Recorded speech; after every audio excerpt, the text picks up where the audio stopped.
would like to welcome everyone to our second class.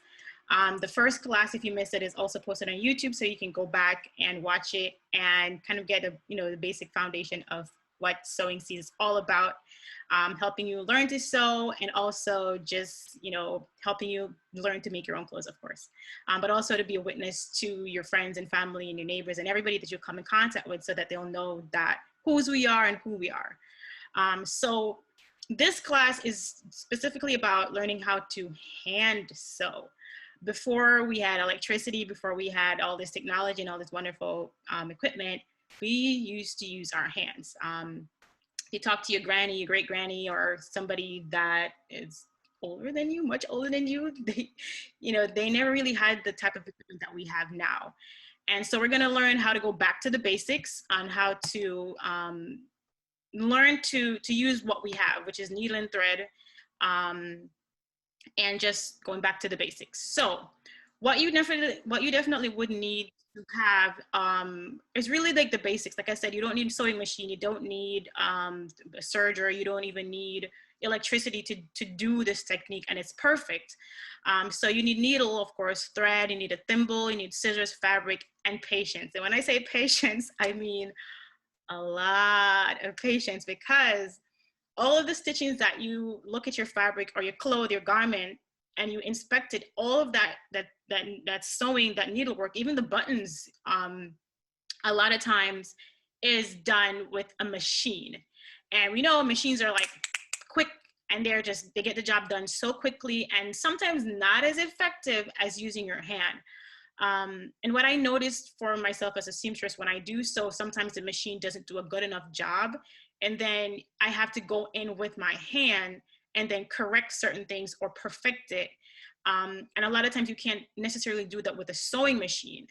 And also knowing and understanding that, there are certain stitches that the machine can do that you can do better with your hand, because especially when you're sewing stuff like sequins, or you're going over buttons, or even denim that's really thick and heavy, a lot of times if you go in with a needle and thread, you can get the job done more effectively and even more securely using needle and thread than using a machine. And a lot of times that I've experienced is that you can break your needle and damage your machine when you're trying to do certain kind of stitchings that just is really hard to do, or sewing over certain fabrics, or over like certain types of fabric or certain seams that the machine just won't get.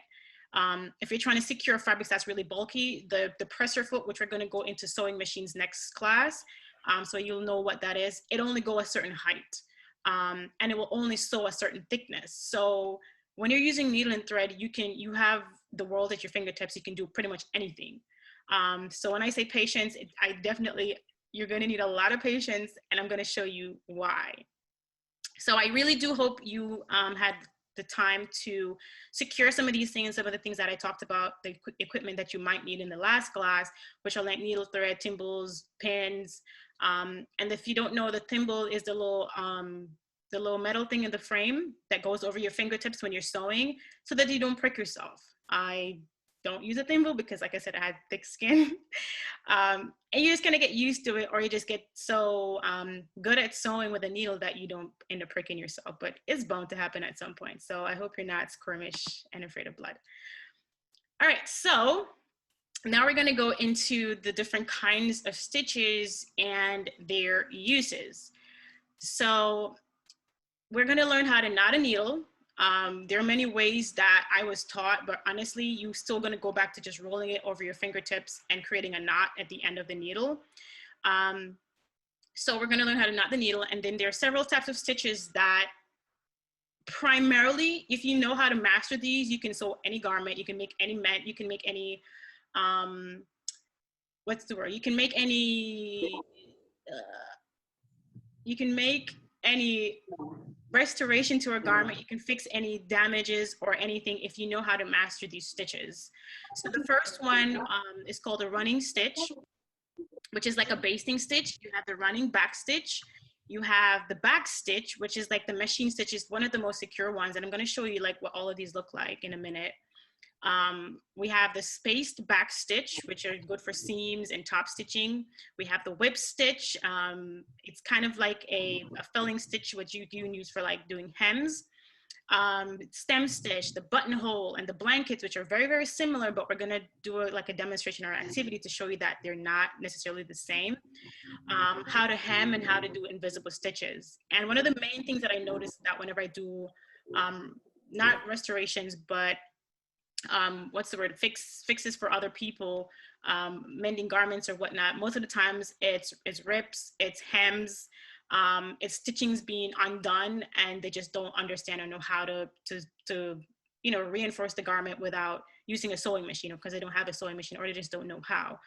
And like I said previously, a lot of these stitches, if you've ever, I don't know if anybody's ever taken like embroidery class or done the course in school. When I was growing up, it was clothing and textiles is what it was called. Clothing and textile was almost like mandatory. And so was home economics and art, because they're skills. And so in clothing and textile class, they would teach us how to embroidery. Back then, we didn't have the luxury of just jumping into a store, and I sound old, I know, but we didn't have the luxury of jumping into a store and buying, fashionable clothes. All my school uniforms were made, either by my mom or by my aunt or by somebody's auntie or somebody's mom in the community. And so if you wanted to make your own dress, you would want to have decorations, you'd want to add, pizzazz to your outfits. You didn't want them to look kind of boring. So embroidery was like one of those skills that ladies did. It's time consuming, but at the end of the day, it was so beautiful when it's done. And like I said, the needle gives you the extra step in being able to perfect your garment. So wherever you wanted a decor or, some kind of fashion statement or whatnot, you were able to put it on your garment using the embroidery method. So if you're not familiar with embroidery, I suggest you just look it up, because a lot of these stitches are from that. So the first one that we're going to really pay attention to is called the running stitch, and it's kind of the same stitch as used when you're basting a garment. Basting a garment is temporarily using this kind of stitch that you see right here in the blue to kind of temporarily sew the garment pieces in place before you make the final stitches. And what that helps you do is it kind of helps you to, kind of try it on and pin it and see if it's where you want it to be before you make the final stitches. Because when you run over it with a sewing machine, it's a lot harder to undo that stitching. And if you use an overlocking machine like this one, it's even harder to like undo all of that to then try and make all the changes. So the running stitch is perfect for that. You just have to just do it very widely, very, spaced out, to put simply, to allow the garment, I guess I said, to just make temporary stitchings.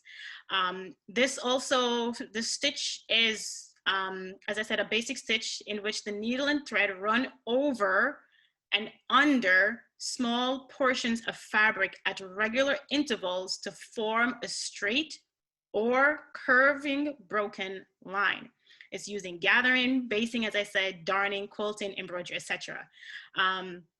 Gathering is one of the techniques I really like using when I'm making skirts, or if I'm doing puff sleeves or cuffs, because this basting stitch or running stitch, once you run it in and up and down or in through and through the fabric, then you're able to pull on the thread and it would gather nicely.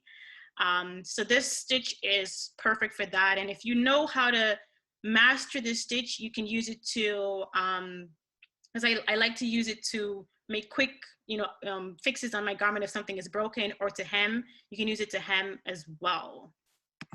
So that was the running stitch. So now we're going to the back stitch.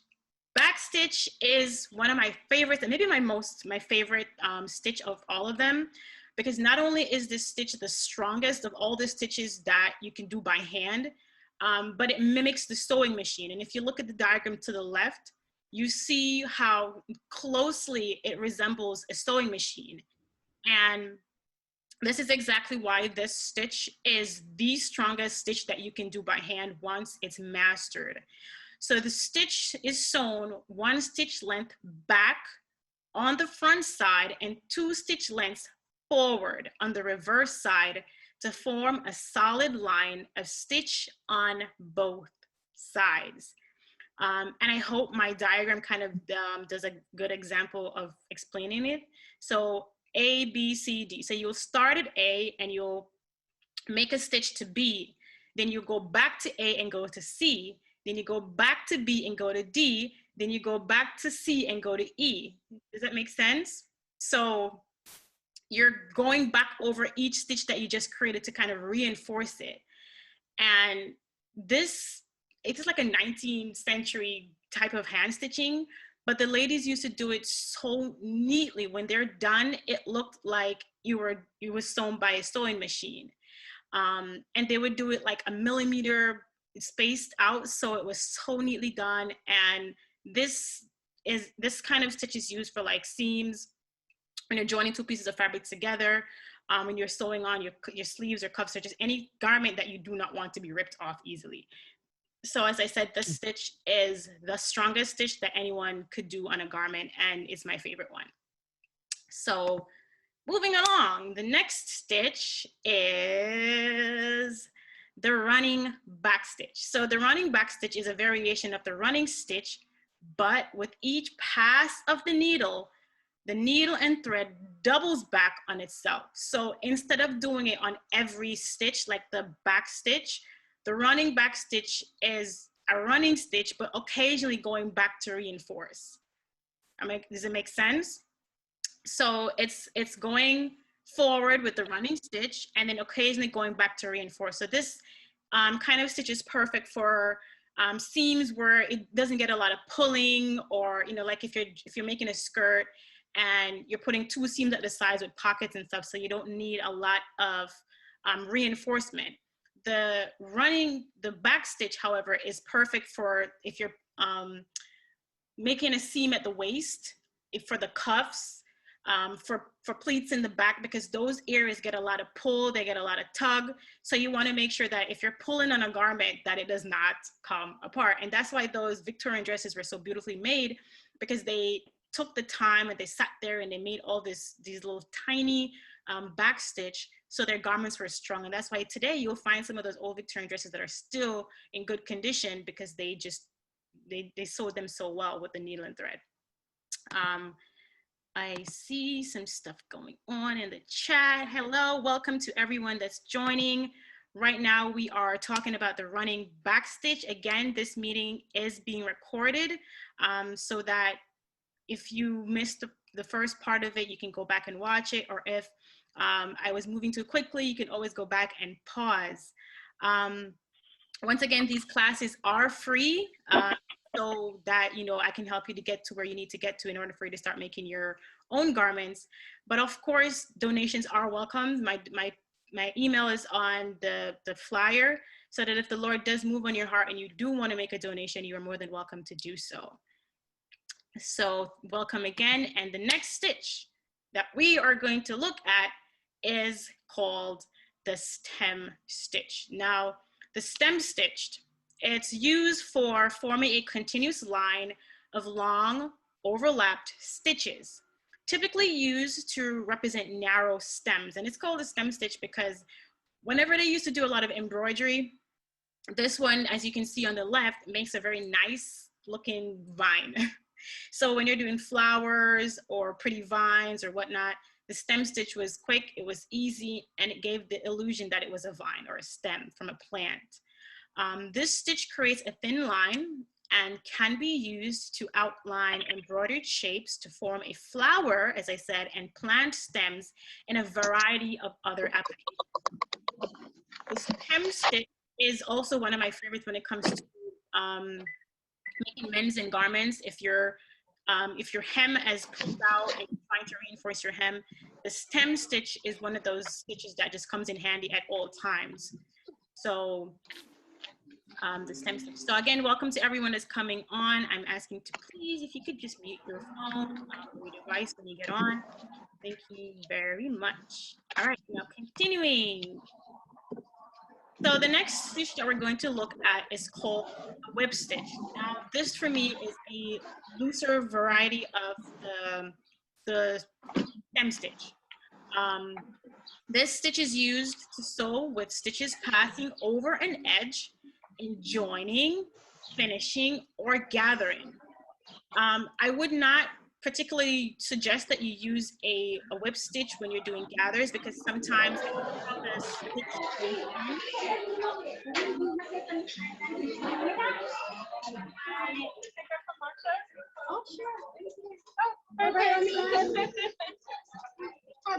So Shauna, do you want to make me co-host and I can kind of help you with the mutes and everything? Yes, hold on. Okay. Hold on. There we go. Okay. I think I did it. Okay, hold on. I think I did it. Did I make, are you host, or I have to change to host? Hold on. I might have to go back in the settings, but I think they muted their phones. But you're definitely going to be my co-host for the next one. Thank you guys for your participation and your cooperation. Yes, so going back, because we're not finished with that one. So the stem stitch, as I was saying, or the whip stitch, as I was saying, I would not use this one to gather because of how it's winded over. If you look to the diagram to the left, you can see that it's kind of winding in and out and kind of over and under. Usually when you want to do gathers, it's best to use the running stitch, because when you pull it, you will not have any snags compared to the whip stitch. But depending again, on your preference or where you're making gathers, this could also be a good one to use. So it also stops ends from fraying, securing hems, or joining two pieces of fabric together. So yes, so that was the whip stitch. And as I said before, it's a looser stem stitch. And as we go along, a lot of these stitches kind of starting to look similar, but they're not. Yes, so, and one of my favorite ones is the invisible stitch. You might have seen this kind of played out over the, I guess, the internet, where people are showing you how to do these invisible sewing. It's really cool, and it's really effective.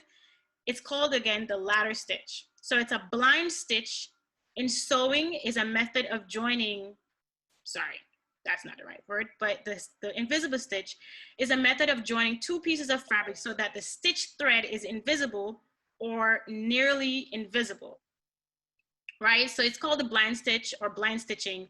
It's useful when joining two folded edges together, as the thread is only invisible when the folded material is pulled away. And I have a diagram of that on the left. So you're basically picking up a little piece of fabric from one side and then going to the other side, picking up a little piece of fabric, but you're doing it at the seam. The right side of the fabric, right side of the presentation shows you where the needle would go in. So all these little dotted areas is where the needle will go in and come out and then go back over on the other side on the seams. So they're perfect for seams, like if you have a pair of skirt and you sat down and the butt section just pops right open and you want to sew it up nice and neat, because that's usually where most of our garments do if we sit down. Or the armpits, this stitching method is perfect for that, and it helps to make the seam invisible so that when you pull it, you can't tell that the garment had any rips at all. This is, again, perfect for, like, big, whatever. Could be a cushion, it could be a pair of jeans, it could be a dress. It's perfect for any kind of fabric that is ripped at a seam. All right, so one of my favorites, this one is a blanket stitch or the buttonhole stitch. And actually I had to go back and practice this one because I realized I was doing the regular blanket stitch for my buttonholes. But as I said, these kind of methods are to help you learn to hand sew, because the machine will not do everything that you want it to do. It cannot be manipulated past what it comes in the box to give you. And so the buttonhole versus the blanket stitch, they're very similar, but the blanket stitch, I believe it has the buttonhole has one extra loop versus the blanket stitch. So the blanket stitch is close worked loop stitch used to make a firm edge, right, as a buttonhole. And this stitch is looped once, front to back. While the buttonhole stitch is used on edges of blankets or other material too thick to be hemmed. This stitch is looped twice to create a more secure edge since buttonholes receives more wear back to front. So you might not have an overlocking machine, or let's say the power is out and you can't use your overlocking machine. This stitch is perfect for any kind of fabric that frays easy, or you just want to add a nice finish to your garment and you don't have an overlocking machine and your things are fraying. There's other methods that you can do it too, which I could have put in this, but we're going to probably do that for another class and how to like do certain finishes on your fabrics without a sewing machine. But the blanket stitch, the buttonhole stitch is perfect for any kind of finishings that you want to do. And of course, the buttonhole stitch, I actually saw one girl who, she loves to make garments like myself, but she actually decided to finish her buttonholes with hands. Took my hat off to her, because in order for you to do the buttonholes the way the machine does, you're gonna have to be so precise with every stitch. You're gonna have to literally maybe a half a millimeter between each stitch in order for it to close up neatly and to not fray. So on the left, we have the blanket stitch. And if you notice at the top where the two threads meet, there's no loop. It's only just one loop, but it looks like there's no loop. But if you look on the right side versus the buttonhole, there's actually a second loop that looks like a knot. So that's the difference between the two of them. And of course, the blanket stitch, you stitch up.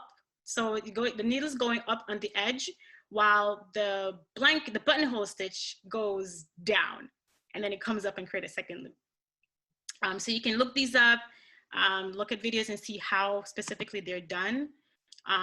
But I didn't have enough time to put everything together in the video to show you like how all of them is and to practice them. But for our class activity, I want you guys to take out the fabric that you got, and we're actually going to practice some of these stitches, and we're going to make some of them. I'm not going to tell you what it is yet. I'm going to see if you can figure it out. Of course, you're going to be able to figure it out to see what we're making. But this is both men and women. We're going to be making something. And so take out your fabrics, and we're going to make some cuts into it. And I have the measurements on the screen.